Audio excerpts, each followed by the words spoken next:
Assalamualaikum warahmatullahi wabarakatuh. Nama saya Seki Maulia. Di sini saya akan menjelaskan tentang merger dan akuisisi. Merger itu adalah proses difusi dua perseroan, yang dimana nanti satu perseroan tersebut itu akan dihilangkan namanya atau dilenyapkan, dan seluruh kekayaan dari persero yang dihilangkan tadi itu akan dimasukkan ke perseroan yang namanya tetap berdiri. Selanjutnya ialah model-model merger. Merger ada 3 model. Di sini saya melihat ada 3 model, yaitu pertama merger horizontal.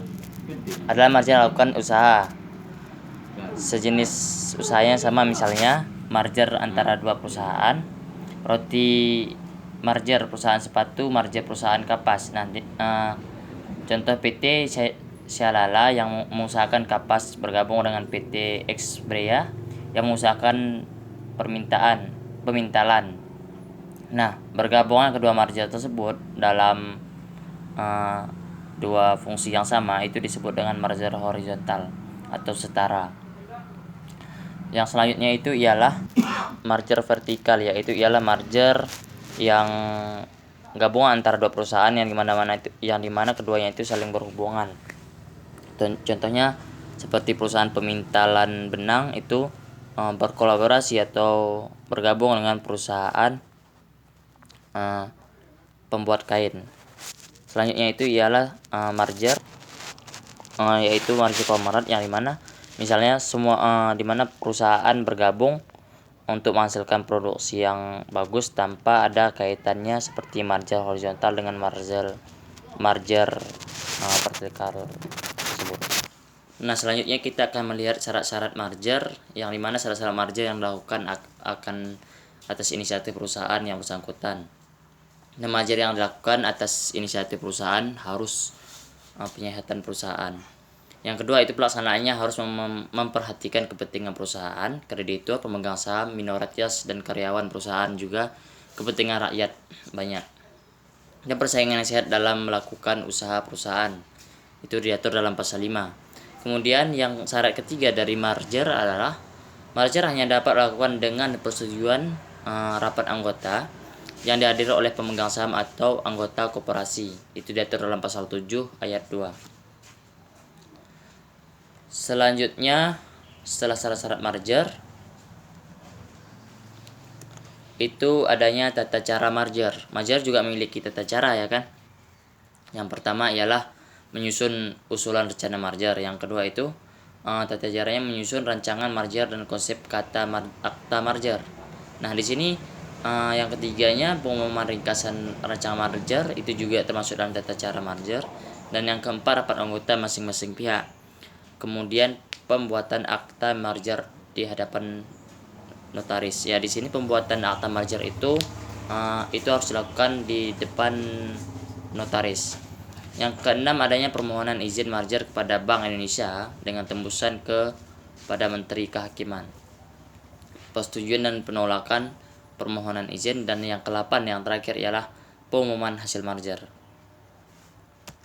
Selanjutnya seperti yang saya bilang tadi, kita akan membahas merger dan akuisisi. Ya, akuisisi merupakan pengambilan alihan kepemilikan suatu perusahaan yang berakibat beralihnya pengendalian terhadap perusahaan.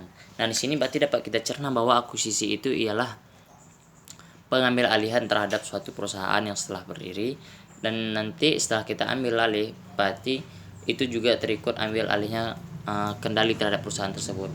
Nah, kemudian di sini ada juga syarat-syarat akuisisi. Yang pertama itu akuisisi dilakukan atas inisiatif perusahaan yang bersangkutan. Sebelum melakukan akuisisi harus ada izin. Dan yang kedua, pelaksanaannya harus memperhatikan kepentingan perusahaan, kreditur, pemegang saham, minoritas, dan karyawan perusahaan, sama seperti yang syarat kedua dari merger. Dan yang ketiga, hanya dapat dilakukan oleh persetujuan rapat anggota yang dihadiri oleh pemegang saham atau anggota koperasi.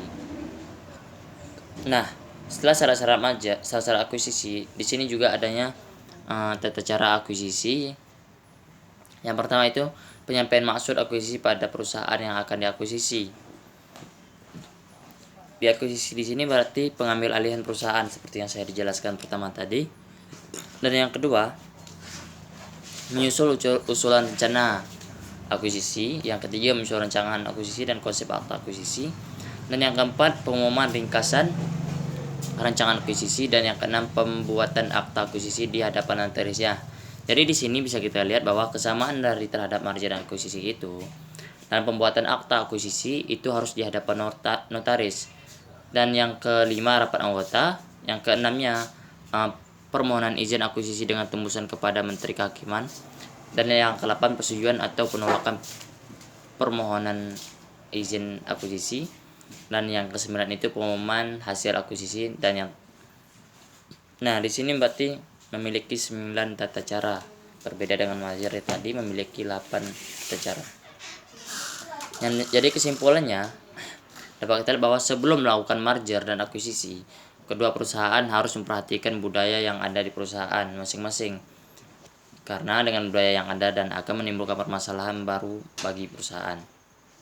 Kemudian, merger dan akuisisi hendaknya dilakukan pada perusahaan yang memiliki bidang yang sama, karena bidang usaha sama tersebut kemungkinan dapat berjalan seperti yang diharapkan oleh kedua perusahaan tersebut. Nah, jadi dapat kita lihat dari kesimpulan ini ialah sebelum melakukan merger atau akuisisi, kita harus mengenal lebih dahulu tentang perusahaan yang akan kita merger atau yang akan kita akuisisi. Dan yang kedua, untuk sebaiknya dalam melakukan merger akuisisi ini, itu hendaknya perusahaan kita dengan perusahaan lainnya itu harus memiliki kesinambungan, baik di dalam bidang produksi atau di dalam bidang lainnya. Sekian dari saya tentang merger dan akuisisi. Apabila ada kesalahan dan kurang, saya mohon diperbanyak maaf. Wassalamualaikum warahmatullahi wabarakatuh.